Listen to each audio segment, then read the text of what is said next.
সাল্লাল্লাহু আলাইহি ওয়াসাল্লাম মা আয়েশা সিদ্দিকা রাদিয়াল্লাহু তাআলা আনহা থেকে বর্ণিত, তিনি রাসূল করিম সাল্লাল্লাহু আলাইহি ওয়াসাল্লাম বর্ণনা করেন, আল্লাহর হাবিব বলেন, হাল তাদরিনা মা ফি হাযিহিল লাইলা ইয়ানি লাইলাতুন নিসফি মিন শাবান।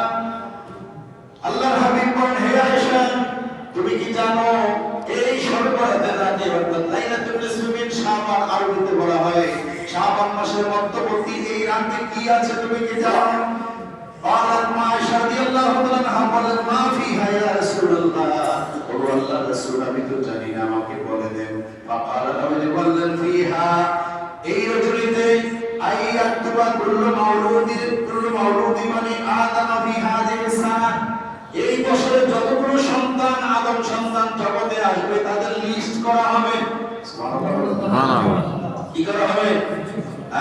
এই জন্য যাদের সন্তান নাই সবে বরাতের রাতে ঘুমায়েন না, যাদের ছেলে দরকার ঘুমায়েন না, যাদের মেয়ে দরকার ঘুমাবেন না, আল্লাহর কাছে সারাদিন চাইবেন, কারণ লিস্ট করা হবে এই রাতে। সুবহানাল্লাহ বলেন, এই রাতে কি করা হবে?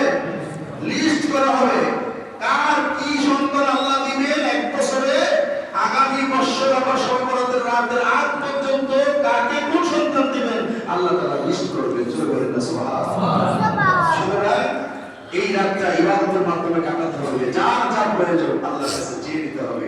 আল্লাহর হাবিব বলেন আরো আছে, সেটা হলো কি, ওই এই রাতে ওয়াফিহা আইয়ুক্তাবা কুল্লু হালিকিন মিন বানি আদম ফি হাযিহি সানা, এই বছরে যতজন মানুষ মারা যাবে একেবারে 2027 সালের শবে বরাতের রাতের আগ পর্যন্ত যতজন মানুষ এই জগৎ থেকে বিদায় নেবে তাদের লিস্ট করা হবে।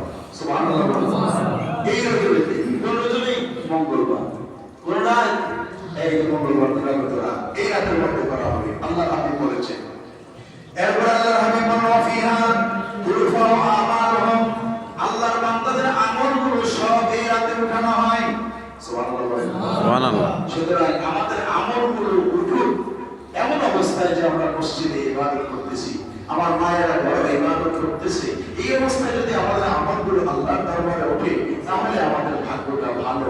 আর যদি এমন হয় টেলিভিশন দেখতেছি, টিভি নিয়ে বসে আছি, মোবাইল নিয়ে বসে আছি, ইউটিউব নিয়ে বসে আছি, নাচানাচি দেখতেছি, এই অবস্থায় যদি আমাদের আমলগুলো যায় আল্লাহর দরবারে তাহলে কপালটা ভালো। সুতরাং আসুন আমরা ইবাদতের মাধ্যমে এই রাতটাকে কাটাই। আল্লাহর হাবিব বলেন ওয়াফিহা তুনসারু আরযাকুহুম, আদম সন্তানের রিজিক